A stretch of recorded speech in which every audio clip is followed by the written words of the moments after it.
Hello everyone, it is Joe here from Omnipoke, the channel that brings you guys everything Pokemon. If you're looking for PTCGO codes, including the stuff from Astral Radiance, make sure you go ahead and check out the Potown store. You can get a 5% discount on your order using that code Omnipoke. For today's video, myself and Jack are going to be evaluating the Pokemon Go set. It's been fully revealed today, so we're going to be going over these cards. We're expecting these to come pre-Worlds, and that means that we're going to be looking at these cards with the eye of no rotation and maybe a little bit of discussion with rotation in there as well. And also, of course, we have Lost Order coming around that sort of August, September time. So we will be keeping an eye on cards with potential for some future cards that we know are coming as well. So a bit of a mishmash. We may only have this in like a small portion of the format, but there are some interesting cards certainly, and there are some ones that are going to be impactful here. So we're going to start off with the trainers as always. Do you want to kick off with Egg Incubator, Jack? Yeah, Egg Incubator is an item card that says flip a coin. If heads, search your deck for a basic Pokemon and play it onto your bench. Shuffle your deck. If tails, put the card to the bottom of the deck instead of discarding it. So it's a nest ball on a coin flip, but you don't discard it if you fail. That's a pretty bad trade-off, I think, in general, because you'd rather just the reliability of nest ball. And this is immediately kind of probably one of the most evident cards where we're going to there's going to be a bit of a comparison between pre-rotation and post-rotation, because obviously right now we have Quick Ball. There's no way you're ever playing Egg Incubator because we have Quick Ball. Post-rotation, assuming it is going to be that E-block on and we don't get a random Quick Ball reprint somewhere. This is another ball search card, and we're losing Quick Ball, which is quite a big deal, but I still think it's pretty weak, even in a world where we don't have Quick Ball, just because you don't want this kind of effect on a coin flip. We've seen some kind of coin flippy ball search cards in the past. The one that really comes to mind is Jewel Ball as well as Timer Ball. But because there were two flips, there was a much higher percentage of at least some kind of payoff for you. It was 75% instead of 50%, and that is worth, like, at that point it's kind of worth playing. But just a 50% to just do nothing. Admittedly, it goes to the bottom of the deck, but also towards the mid to late game, you might even want to actually have these in your deck anyway. And it's going to be hard to access them in the early game again if they're on the bottom of the deck. So yeah, it's just all in all like a pretty bad ball search card. If we get to a point in the format where we need to run these kinds of ball search cards, then maybe it will eventually see play. But I think even when we lose Quick Ball, there's still going to be better options out there. And even just playing more physical Pokemon cards is going to be better than playing Egg Incubators for the most part, I think. Oh yeah, this is terrible, and I agree. I think this is downside it going to the bottom of the deck. So it's like Pokeball for only basics with the downside. That is really bad. We have a rare candy reprint. Just wanted to touch on the artwork. We'll talk about artwork, GLC, and Cube today because it's our first impressions. So we'll have our hats on for all of those things. And this is the first time we've ever seen rare candy without a wrapper, and I'm truly disappointed personally. Let's jump our way back to the top, because there have been some previously revealed cards, but we've not talked about them on the channel yet. So let's re-familiarize ourselves with it. There are 3 supporters in the set. They all have very similar text. We'll start off with Blanche. It draws 2. If you draw any cards in this way, flip a coin. If heads, attach a water from your discard pile to one of your benched Pokemon. Really awkward that it's coin flip acceleration. The draw 2 is obviously very weak, and even just looking at Gardenia right now, it draws 2, and you get guaranteed attachments as long as they're in your hand, and this is already just not even in many successful decks. And water is already an archetype that's like blessed with great acceleration. We're seeing how great Palkia's doing. There's Frostmoth as well, and there's Melanie. So there's tons of supporters and other options way better than Blanche in water, and already we have precedent this effect isn't all that strong. Yeah. And let's just talk about Candela and Spark in the same merits. It's the same text, but it's lightning and fire energy. Is there any reason to try any of these instead? Obviously, yeah, Blanche is never seeing play because there's so much good water stuff. But the other 2, there's still no real reason to, right? No, I mean, arguably we have things like Magma Basin and Flaffy that feel more reliable than this. You don't really want to be spending especially when, like, there was this whole kind of talk of will we keep things like Boss and Research going into the rotations because of how they're doing these like relegation markings, but we've seen that we are keeping them, so you still always have to compare these kinds of supporters to something like a Boss and stuff, and even like Gardenia which is guaranteed attachments, like you say, I think has been pretty underwhelming so far. So yeah, it's like a worse Gardenia. It's a little bit less flexible. It's not even anywhere near as guaranteed. So yeah, I'm not a fan of any of these really, except for like, sort of these sort of. Well, yeah, no, I'm pretty sure there's no real benefit to any of these three types either. That they don't. That there's like a reason to play these. I think all of the types have better acceleration, even post rotation. So Right. yeah, pretty bad. Lure module is another item. Each player reveals the top 3 cards of their deck and puts all Pokemon they find there into their hand, then shuffle the other cards back into the deck. Again, it's kind of similar to effects we've seen in the past. One like things like I think it was Pokenav is the one that sort of comes to mind first. Which never saw massive amounts of play. It saw very like minor play here and there. More so as an engine rather than a particular Pokemon search. But yeah, it saw minor play. I think this is pretty bad compared to that. There's obviously arguably some kind of upside to playing this in your deck, even though it's a mirrored effect, because you're going to assume you're going to play this in a deck with a large amount of Pokemon. So you're going to try and outweigh the sort of benefit for you rather than your opponent. But even then, whilst we have such a good array of different ball search items, it feels really weak to just sort of go for this kind of punt in the dark and try and draw some extra Pokemon, especially when you're giving your opponent some additional cards as well. I think this could have been a one-sided effect and still maybe not have seen play. Right. Yeah. Which is hilarious. Yeah.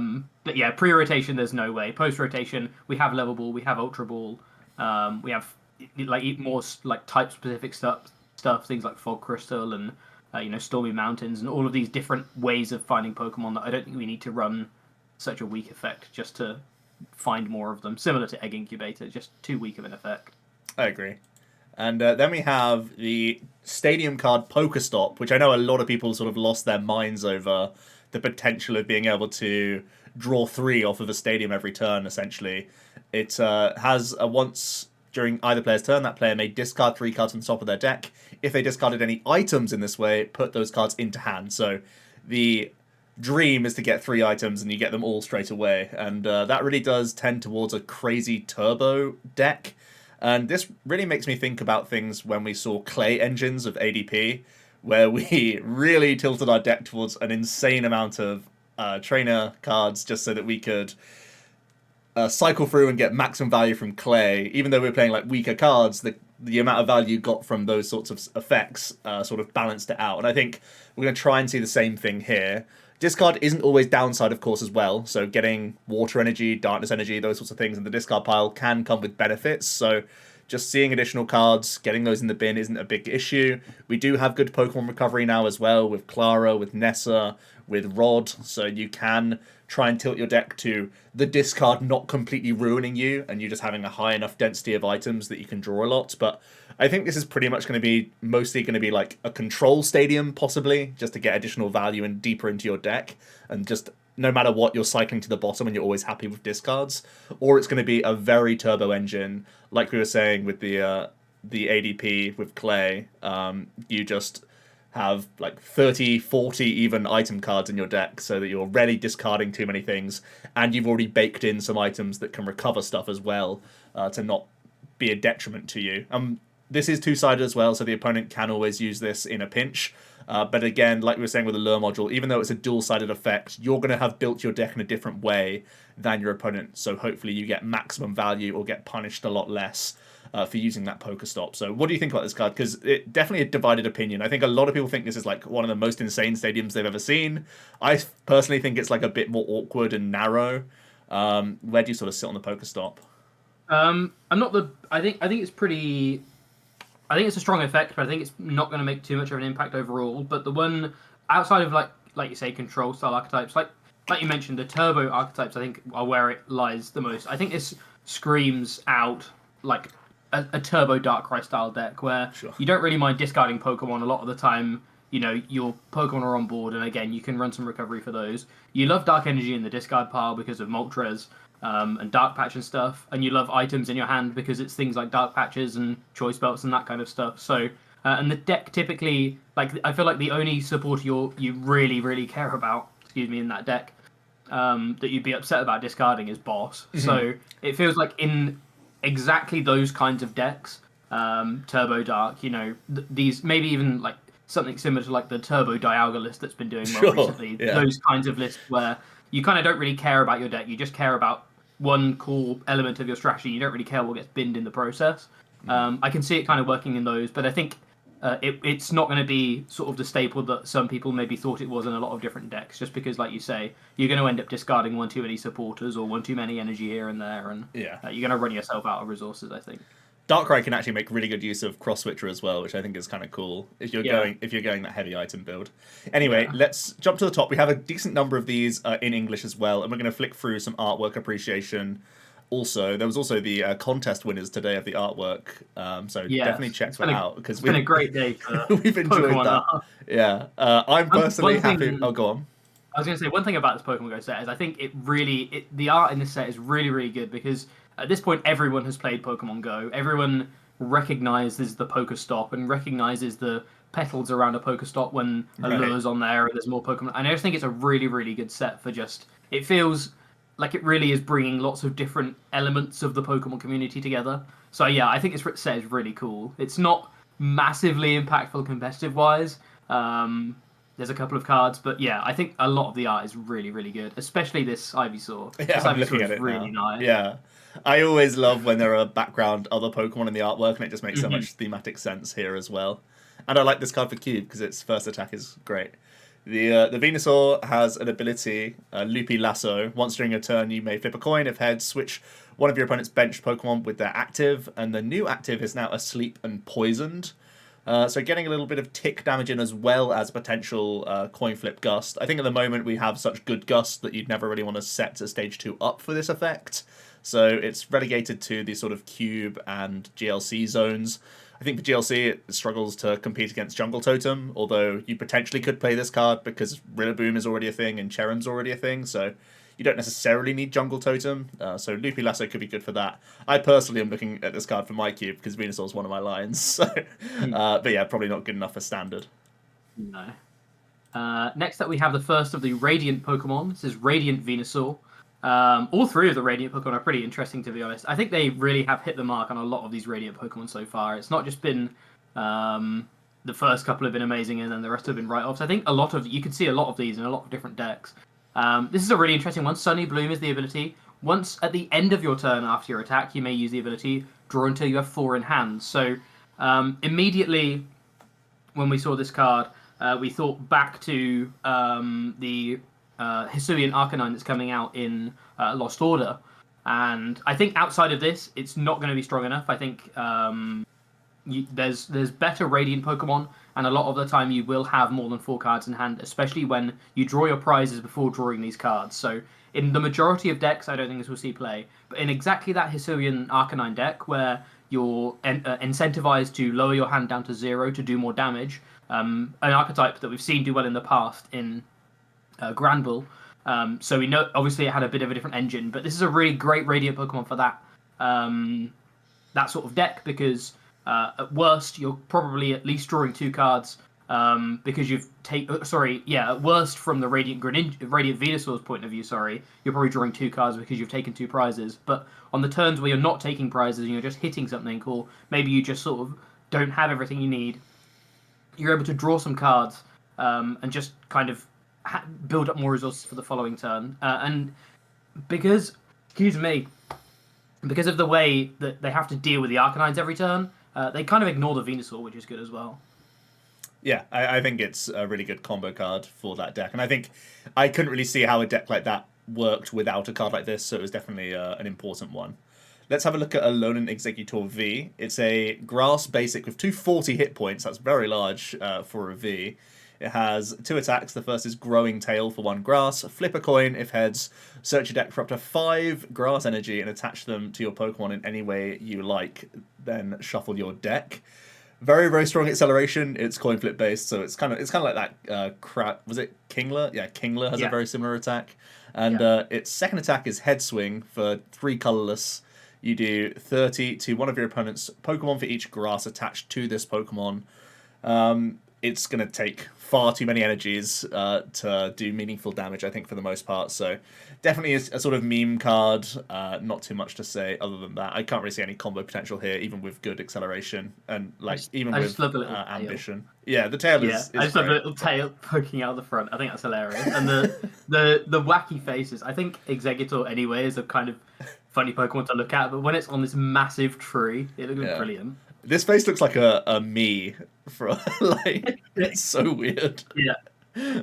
Okay. How about some Charizards? Yeah. Yeah, I mean the Charmander and Charmeleon have great arts. Charizard has Burn Brightly, which is essentially Jungle Totem for fire types, which is pretty cool. I can't see it. I can't think of anything like major in Standard that really incentivizes this. We have a couple of like fire Pokemon, but I think nothing really incentivizes trying to play a stage 2 in your deck to be able to help with that. We have Magma Basin, we have things like Double Turbo, a lot of the fire attackers that we see in... well, the only fire deck I can really think of right now is like Arceus Charizard, which has inbuilt acceleration anyway, so in Standard I don't think it's too appealing.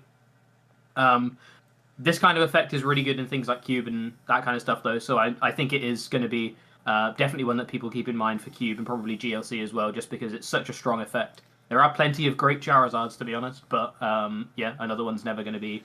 or it's another one definitely to sort of compete with that, I think. And yeah, 170 for essentially 2 energy is also really efficient, which is, pretty good.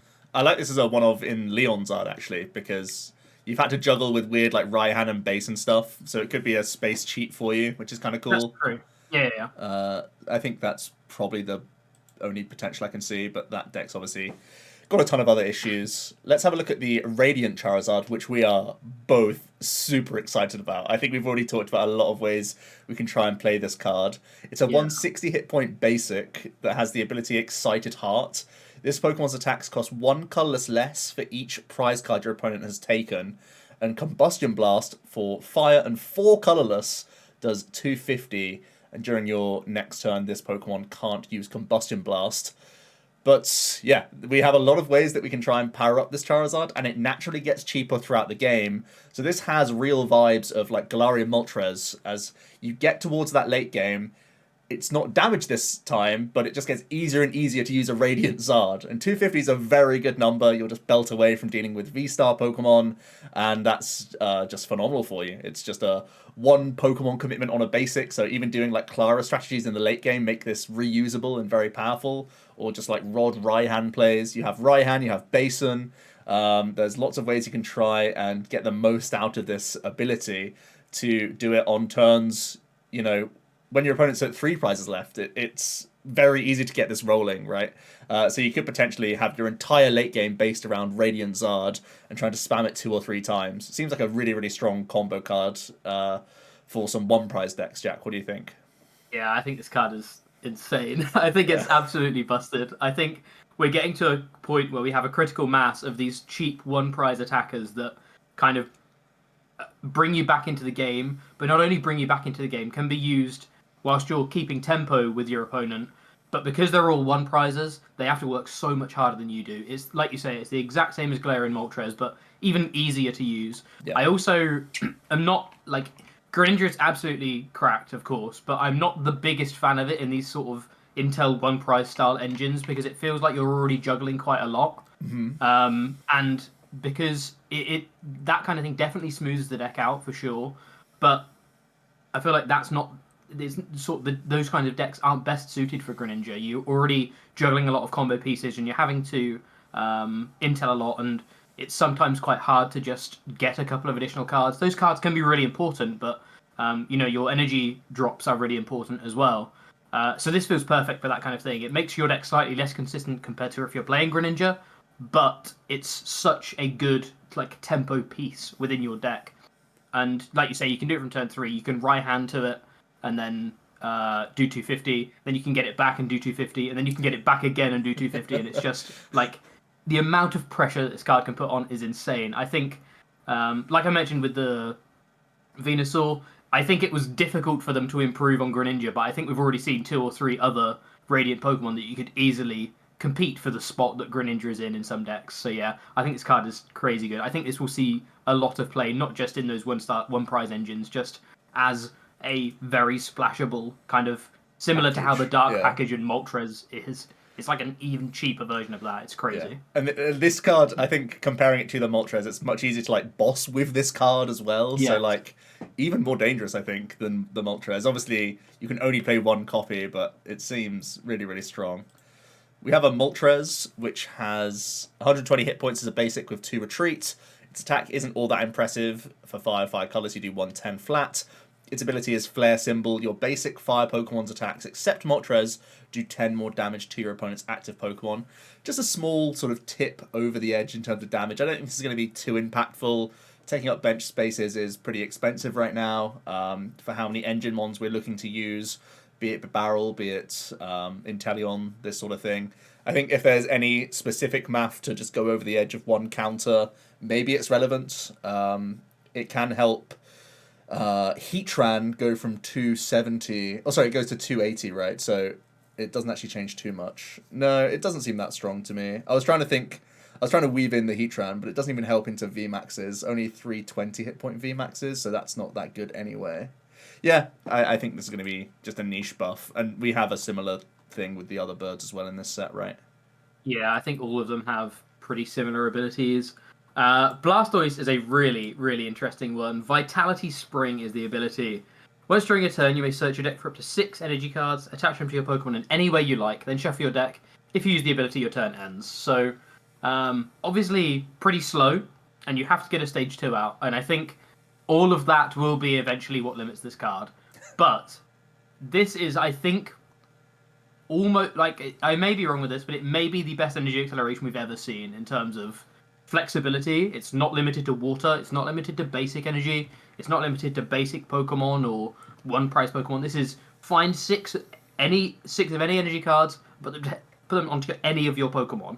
So it's the best energy acceleration I think we've ever seen. But because of it being a stage 2 and how slow it is, I think it will still limit it. But I think this card is a pretty scary card in slower formats. And I think there is the potential down the line, if we see, the right combination of cards to come out, that this could even see play in Standard, I think. The one thing that screams to me is something like basic attackers with like Diancie engine, so you can just Vitality Spring to your basic attackers, protect your energy. You don't care if your Blastoise gets blown up at that point because it's done everything it needs to, and then you just have basic attackers fully loaded up. In different from Frostmoth, where you want the Frostmoth on board because you want to kind of recycle the attackers. Blastoise kind of front loads all of the energy to try and build a board, and then you try and win off the board you've built, plus another energy or 2 here and there. I don't think it's going to be good enough, but I think this card has potential to be insane, especially with cards like Diancie and stuff in format already. It feels like it's just waiting for one or two different cards here and there to potentially be really strong. We've also got the Radiant Stoice. It's a basic with 150 hit points. Its ability is Pump Shot. You must discard a water energy from hand in order to use this ability. Once during a turn, you may put 2 counters on one of your opponent's benched Pokemon. So think of it as half of a double gunner from a Rapid Strike Inteleon. It is Rapid Strike Inteleon VMAX. But it's on a basic, and I think that's important actually. And obviously, it's a one prize Pokemon, so it's much less intensive to just sort of weave this into your deck. Pump shotting, helping out, change some math. And could even set up yoga loops. I think that's something that you really have to bear in mind, especially if we still have Scoop Up Net at our disposal. You could be pumping a lot of stuff all in a turn, like Bucket Pump. Net is already like setting up all sorts of things for yoga loop plays. So I think it's a really interesting combo card, very dangerous. Naturally, when you see a Water Radiant as well, you start thinking about is this better or worse than Radiant Greninja? I think Greninja's cracked in things like Palkia, but this Blastoise is also a way that you can get water in your discard pile specifically as well. So maybe there are more aggressive builds of Palkia that could really use this, where you're setting up damage, either taking out one prize Pokemon or just setting up VMAXs via this Stoice before they become active and whatnot. So Pretty interesting card. It can do 170 as well if you are going to power it up via a Moth or via a Palkia, and that's not bad for pushing through other one-prize Pokemon at least, or two-shotting V-Stars and V-Maxes. I think it's, again, a really cool combo card. I'm worried about its spammability as long as there is nets in the game, so it could create some wacky combo decks, but I'm always skeptical of, if we're doing all this discard of energy, why am I not just drawing a bunch of cards with Greninja anyway? What do you think about Stoice? I know this is another interesting one. Yeah, I think it's so difficult. Well, it's so easy to compare it to Greninja, and I think it falls by the wayside a lot of the time. I think there will be certain instances that this is slightly better, but I think Greninja is probably better on the whole. But just again, just to me, the fact they're pushing these Radiant cards so much. This card is so overstated, it's insane. Right. They're really pushing these, which is pretty funny. We have a really funny Magikarp art. It's just Magikarps all over the place. It has the Raging Fin attack, which is kind of interesting to note. It does 10 plus 30 for each Magikarp and Gyarados in your discard pile. This can be copied with Ditto, which is pretty cool. Right. For a total of 250 for 2. For just 2 colorless energy, which could be interesting. I'm pretty sure there's going to be probably more other things you can copy with Ditto, but being able to actually take advantage of all 8 of your Magikarp and Gyarados is pretty cool. But yeah, there's probably Ditto's such a. We'll get onto Ditto in a moment, but Ditto's such a crazy card. There's probably a lot of different things to do, so this might not even be the best one, but it's pretty interesting regardless. Yeah. I don't think the Gyarados reader does anything though, so nothing too interesting there. It's fuel for the Magikarp. Do you think this is ever going to be a road deck? This could be something where Pokestop comes in and you start motoring through Pokestop, shoes, ton of ball search cards, get it all in the bin, sort of thing. Yeah, we have plenty of ways. We have Twin Energy, Double Turbo. Yeah. We have a few different ways of being able to power this up pretty early. So this could be just trying to Grinch 2 prizes. Yeah, I mean, you're never. It feels like you're going to struggle to deal with multiple V-Stars, I guess. You have Choice Belt, but it feels tough. Yeah. But yeah, this could be like you say, a bit of a meme to try and Grinch. Definitely feels like a meme. They keep making these one prize decks that are too much work to actually be busted.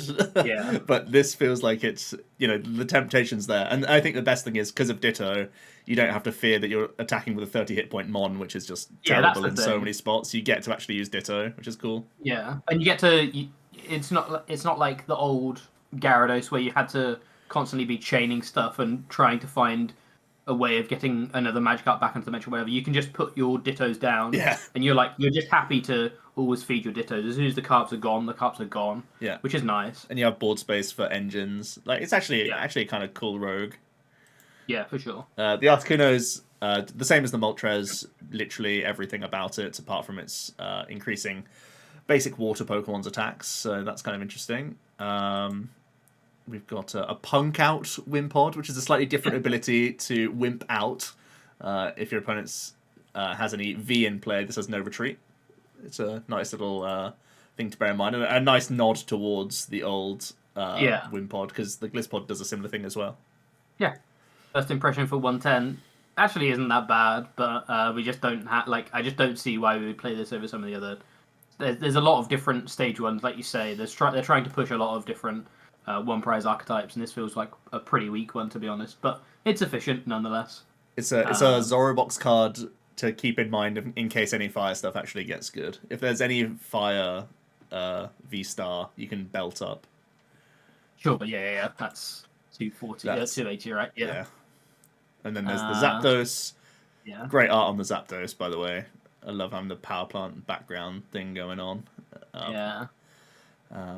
Another great art, Mewtwo V. What a guy. With the big energy ball. This is a pretty cool card.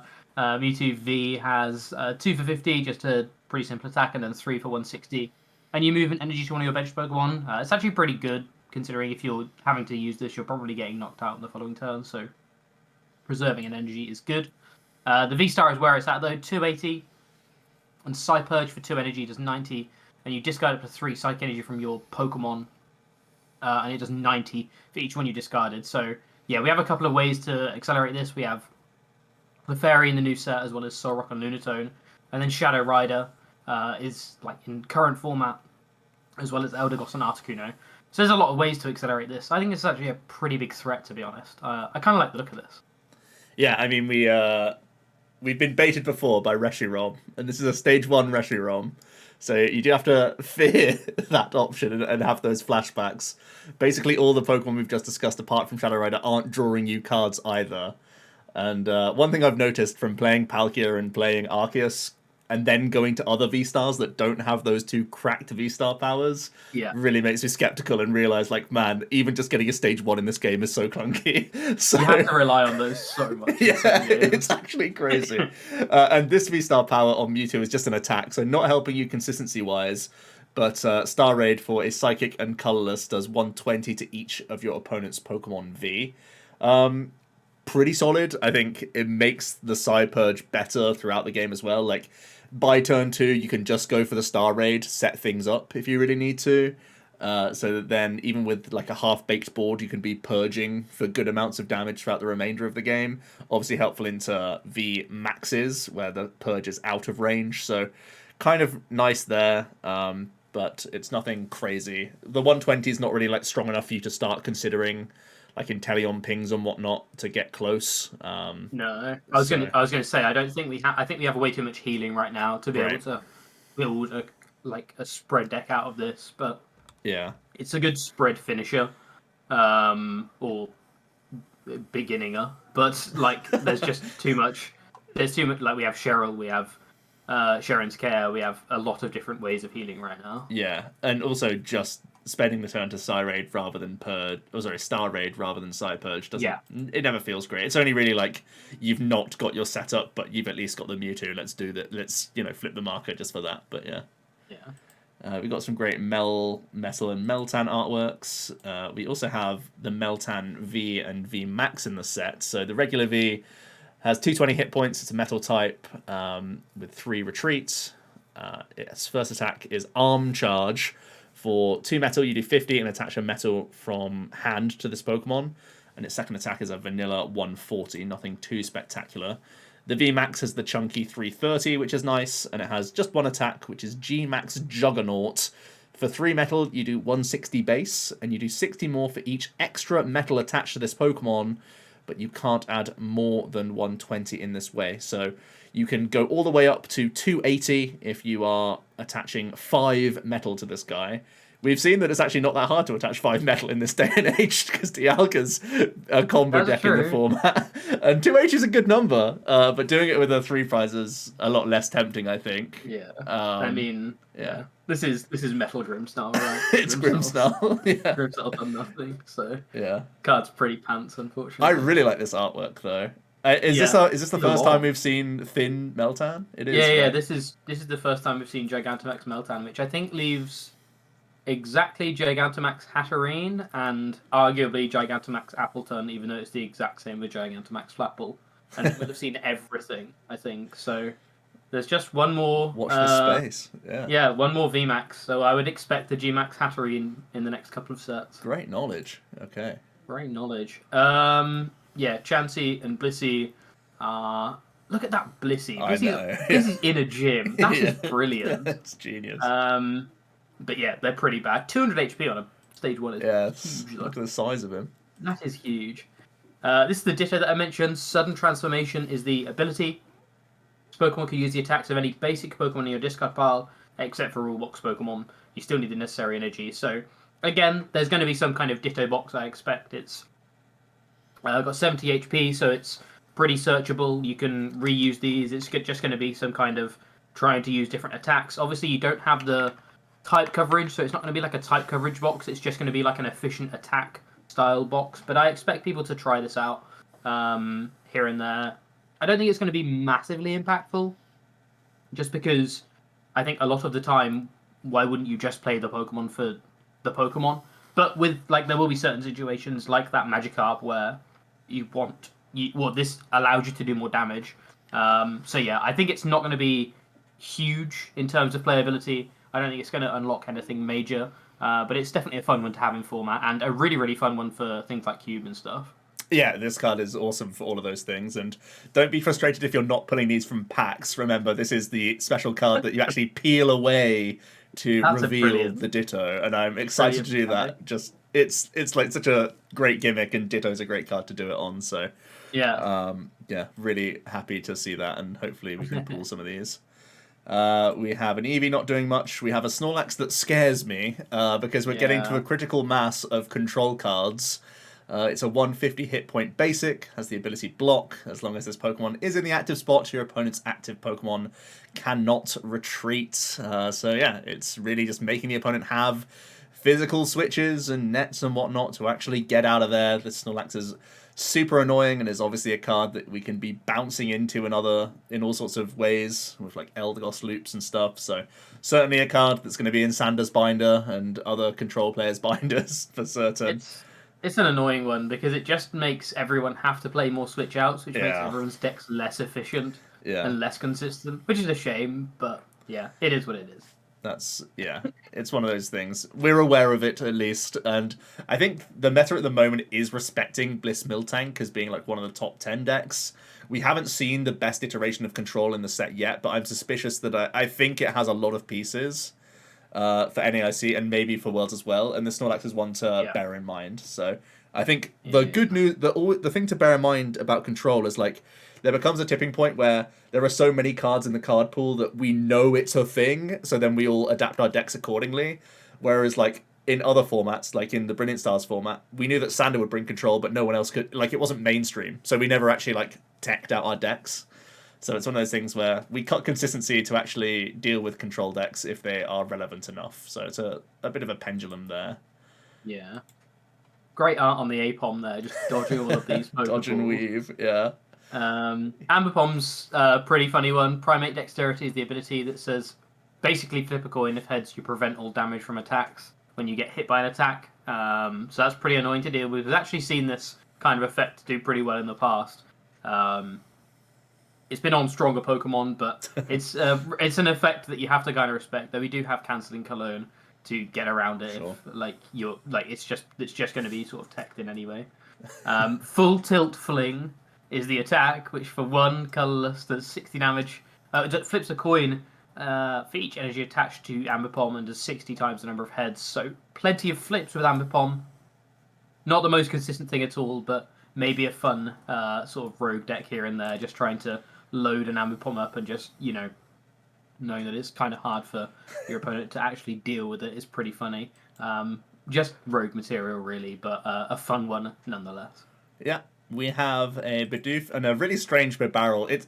I think it's rare. This might be one of the first times, actually, where the main Pokemon on the artwork is in the background, not the foreground, and it takes up less of the card, right? It's so strange. I remember when I saw this, I genuinely thought this was a Smeargle card. Yeah, me too. It's brilliant. It's got 110 hit points. It has the Reassuring Dam ability. As long as this Pokemon is on your bench, cards in your opponent's deck can't be discarded. Cards in your deck can't be discarded by effects of your opponent's attacks, abilities, item cards, or supporters. So a bit of protection there, maybe a sign of things to come that scares me. Preemptive. Yeah, I don't really feel like this is a card we're going to need. I don't think we ever really make the spaces. The good news is it's physically on a Bibarel card, and if you're already playing a Bibarel engine, this could be a tech include again to protect us from some stuff. So yeah, those are all the already revealed cards. Now let's get down to some new shiny things.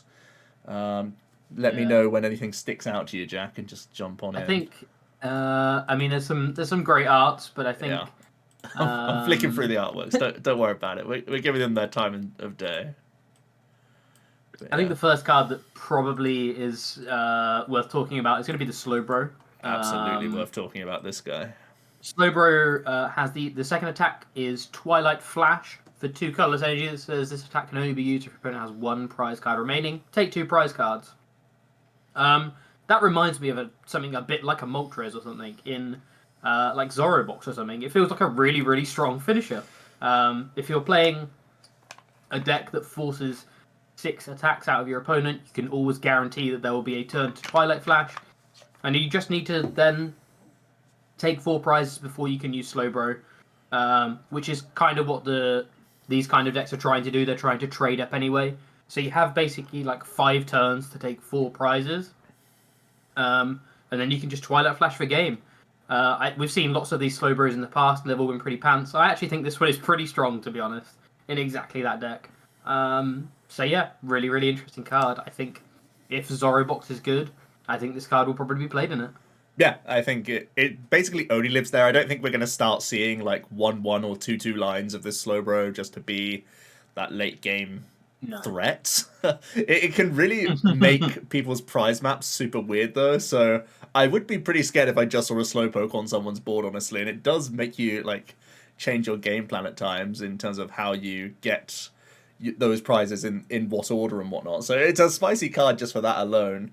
And obviously we need to talk about expanded Wombo combos. I know people are already talking about Stinger GX plays you can do with like Jirachi Prism and other stuff like this to do it all in a turn. You know, you blow up your own guy so that they go down to 1, like you force them down to 1 prize with like Electro GX or something.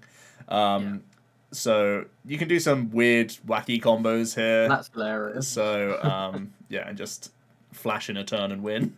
But yeah, for standard, super spicy card as well. And I'm a fan. We're getting to that critical mass of Zorobox, I think. And we've, like, as soon as everyone saw Zoro, they've been trying Zorobox. Like, every new set, something's come out, and we'd be like, we're that much closer, we're that little bit closer. And I think this is, once again, dangling that carrot for us, which I think is great. It's fantastic card design on the Zoro arc. It's really given these sorts of cards a breath of life. Yeah, definitely. We've got some cool Xatu cards doing 90 to a V. Not too much there to say. There's a Lunatone. We'll talk about it just because there's a Solrock in the set as well. Like we were talking about the Mewtwo V-Star, this could be a beneficiary of energy acceleration via the Solrock. It has the Lunakinesis attack for 3 colors. You do 30 plus 30 more for each psychic attached to this Pokemon. So if you are trying to build the Mewtwo deck, you have a built-in Lunatone, which absorbs a bunch of energy from the discard pile from the Solrock and can also be a natural Miltank counter. And that's a card that we have to constantly think about now in our deck building. So that's a little something there. Yeah. Sylveon, interestingly, targets Dragon-type Pokemon, so they're still going with this fairies are psychic type. Ta-da! But yeah, the Miracle Flow, like, because dragons don't have weakness, it's just still so rubbish that you know you're targeting a dragon to just do 180 to it and still not get a KO, which is pretty funny. We have an Onix, which has really high energy attack costs, but its second attack is a 50 multiplier for the amount of damage counters on it, so it's similar to like a Radiant Heatran, which I think is kind of funny. I have no idea how we get that many energies on or how we damage him, but still. No. Here's the Solrock. Once during your turn, you may attach a Psychic from your discard pile to one of your Lunatone. So the idea is you have multiple Solrocks in play, all springing onto one Lunatone. That's going to be your board, basically. It's always awkward to not fill your board with Drawmons or whatever, and force it to be Solrocks and whatnot. Or you could be net bouncing as well to an extent as well. So a couple things there. But I don't know if this is going to be the best way to play Mewtwo. Again, I'm skeptical because you're not drawing cards. But it's an option. Yeah. There's a few different ways to play Mewtwo. Tonkel V is a pretty funny one. Just for the art alone, to be honest. He looks brilliant. Do you like him? Yeah, I mean, he looks hilarious, his little feet. The card itself is pretty bad though. Counter does 20 for 1, and if this Pokemon was damaged by an attack, it does that much more damage. Realistically, this probably isn't going to be living an attack, or maybe is going to be like, if that's kind of what you're leaning into, they're just going to poke you until they can KO you. So it's never a particularly strong kind of effect to build around, and Dynamic Punch is just 3 for 90, and then on a coin flip it does another 90 and Confusion, which is just not good enough, unfortunately. No, not at all. We have an Alolan Raticate, which is a spiritual reprint to an old Raticate, so it's cool to see the Super Fang mechanic come back. For 3 colorless, you can put counters on your opponent's active until it has a remaining 10 hit points. We are moving away from a V max meta, which is a bit annoying for a card like this, because only uptrading into 2 prizes when you have to jump through so many hoops with an attack like this is a little bit awkward. Its attack cost is high. It's possible to do it in a turn with Raihan plus DTE or like Dark Patch plus DTE, so it's high, but it's, I guess, manageable. But you also need to be doing likely poison each turn as well, right? And that's going to be via like Parasect or Weeping Bell or Garbodor, these sorts of things. I believe the spicy curry is one-sided, right? You only burn yourself. I'm trying to think of any other ways you can try and get status on. I know there's a Butterfree, but that's a stage 2. So there's a few ways you can try and get these one-hit KOs, but at the same time, it's only on 2 prize Pokemon. The Rattata only has 40 hit points as well, which is so grim. You're just going to get wrecked if this is in a world with Inteleon engines as well, so... or even like Radiant Blastoise, you know, there's going to be limitations to a deck like this. It feels like basically every 1 prize deck we get given, it's like you have to jump through so many damn hoops to get these upgrades at this point. It's crazy. That like, yeah, they just there's so many really cool effects on 1 prize Pokemon at the moment, and they're just all capped by the fact that it's 1 energy too many, or they need another stage 1 in play to actually make it work or whatever, which is a shame. Look at this art, Joe. Booming Tita. I'm glad you started with the artwork. Look at him. I think this is one of my favourite Tita arts, beast. To be honest. Yeah. What absolutely incredible. It's a shame he's unplayable. Yeah, Crash Rampage does 10 times the number of damage counters on your bench Pokemon. The Pupitar deals damage to yourself. It does, right. The Titar deal damage to yourself. So there's kind of inbuilt synergy, but yeah, it's stage 2. It's pretty slow. Which is a shame because I'd love to play this card. Yeah.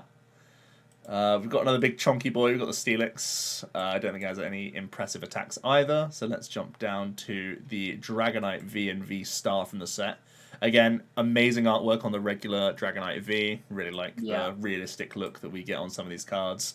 Its attacks aren't too impressive. For Water Lightning, you do 60 and discard an energy on your opponent's active. And for Water Lightning Colorless, you do 160. Vanilla, again, nothing too impressive. You do have 230 hit points, though, which is a pretty high number, and you have no weakness or resist. And then the V-Star comes in with the big 280, which is nice, especially, again, when you look down, it's a Dragon type, so it's not representing a weakness, which is great. And it has for Water, Lightning, 2 colorless, which is pretty pricey. You do 250, and during your next turn, this Pokemon can't use Ultimate Impact. A little bit annoying. Again, you're going to have to start jumping in and out of the active position if you are tanking with this guy, which is kind of the idea of him, right? You're hoping to do that. You're also likely having to commit your tool to be a belt to push that 250 into 280 range, so you are jumping through some hoops. You do have at least once per game this Star Dragon V-Star power. It's an attack, though. You look at the top 12 cards of your deck, you can attach Lightning and Water you find to your Pokemon in any way that you like, then shuffle the remaining cards into your deck. Top 12 is a pretty significant portion of the deck. It can help you get rolling, but it means that your first Dragonite is like getting hit straight away. You're sponging that hit, then using Ultimate Impact, and then you get to the point where it's like, well, I need my next Dragonite to somehow be powered up, and I don't know how that's ever happening unless the Star Dragon V-Star attack got like 6 energies off of it or something like so absurd. So this is a meme card, I think. Yeah, it's a shame. Slacking V is the last V Pokemon we'll talk about today, and again, just brilliant art. Look at the massive fist just punching something, and then the ability is just lazy. Yeah. This Pokemon can't attack if you're on even prizes. When it can attack, it does fall for 260, which is huge.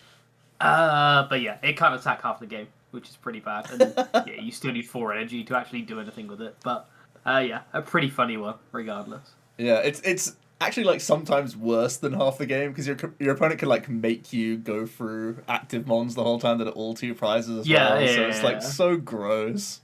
I like the number 260's kind of popping off. I feel like 260 just raw. I feel like this might be our biggest ever raw damage attack. Yeah, in the game ever. Just like vanilla.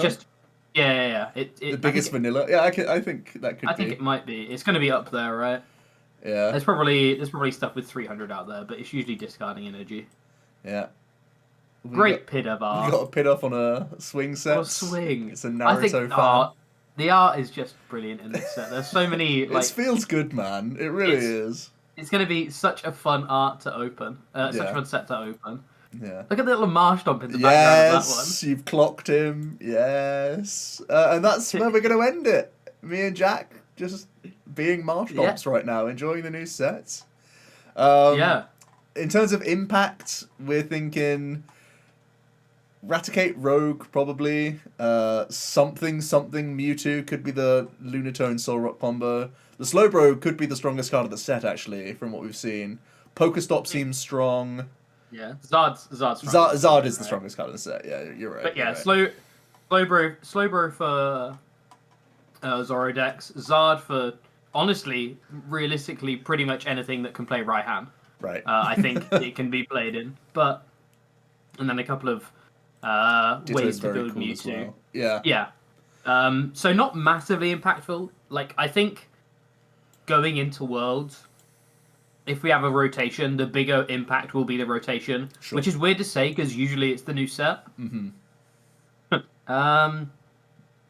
But yeah, not massively impactful, but I think rotation will change up things enough for it to not feel like current format with a couple of new cards. Yeah. So fingers crossed we get that announcement any day now, because we are still in the dark and we want to start testing.